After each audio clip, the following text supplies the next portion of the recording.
বন্ধুরা, তোমরা কি জানো এই মুহূর্তে ক্রিকেটে সবথেকে বড় আলোচনার বিষয় কি?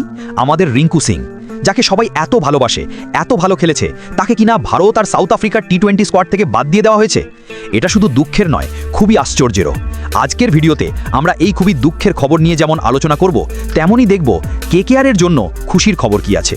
জানবো কেকেআরের নতুন শিকার লিয়াম লিভিংস্টোন কেমন ফর্মে আছেন, আর একটা এমন খবর আছে যা শুনলে তোমরা কেকেআর ফ্যানেরা আনন্দে লাফিয়ে উঠবে। তাই বলছি, ভিডিওটা শেষ পর্যন্ত দেখতে হবে, না হলে কিন্তু অনেক দারুণ খবর মিস করবে। চলো আর দেরি না করে শুরু করা যাক। শুরুতেই বলি, যদি আপনি কলকাতা নাইট রাইডার্স কেকেআরের আসল ফ্যান হয়ে থাকেন আর কেকেআরকে মন থেকে ভালোবেসে থাকেন, তাহলে অবশ্যই এই ভিডিওটিতে একটা লাইক করে দিন আর কমেন্টে আমি কেকেআর লিখে দিন। আপনাদের একটা লাইক আর কমেন্ট আমাদের জন্য অনেক বড় সাপোর্ট।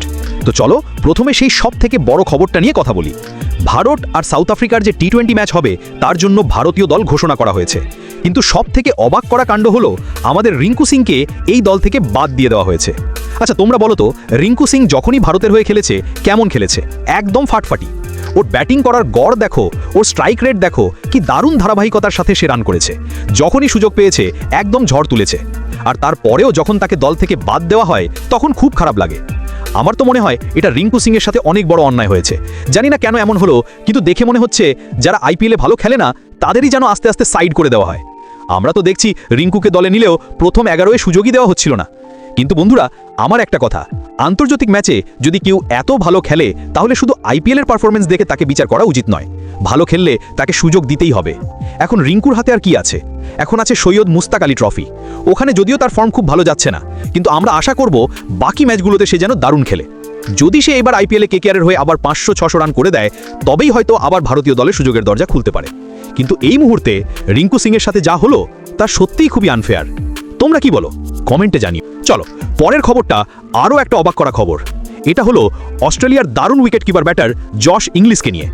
যখন জানা গেল ইংলিশ নিলামে নাম দিচ্ছেন, কেকেআর ফ্যানেরা খুব খুশি হয়েছিল, কারণ কেকেআরের একজন ভালো উইকেট কিপার দরকার।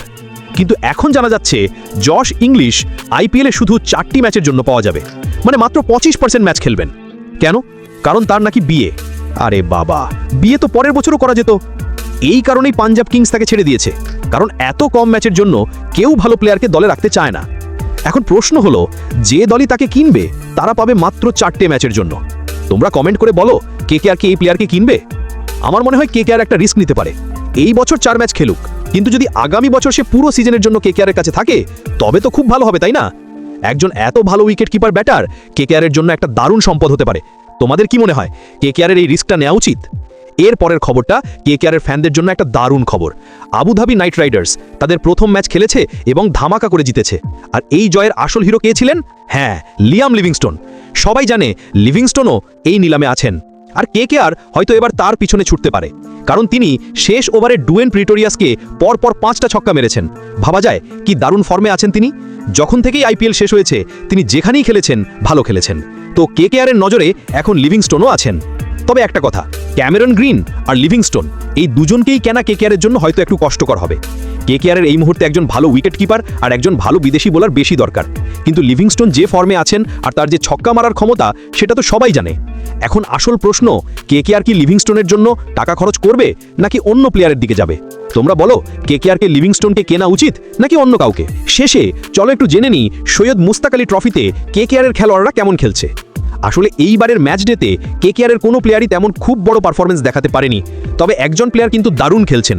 তিনি হলেন অনুকূল রয়। অনুকূল রয় তিনি আবারও ম্যান অফ দ্য ম্যাচ হয়েছেন।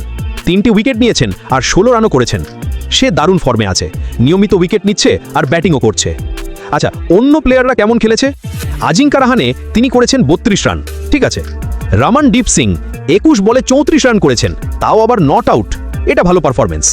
রিঙ্কু সিং, যদিও তার কথা শুরুতেই বলেছি, সে 10 বলে 24 রান করেছে, খারাপ নয়। বৈভব আরোরা তিনি একটি উইকেট পেয়েছেন। ওমরান মালিক তিনি অবশ্য কোনো উইকেট পাননি, তবে আগের কিছু ম্যাচে অবশ্যই ভালো পারফরমেন্স করেছিল। তো মোটের ওপর সমস্ত প্লেয়ার ইব্রে ভাই খুব ভালো ফর্মে রয়েছে। তো বন্ধুরা, এই ছিল আজকের সব বড় বড় আপডেট। আশা করি ভিডিওটা তোমাদের ভালো লেগেছে।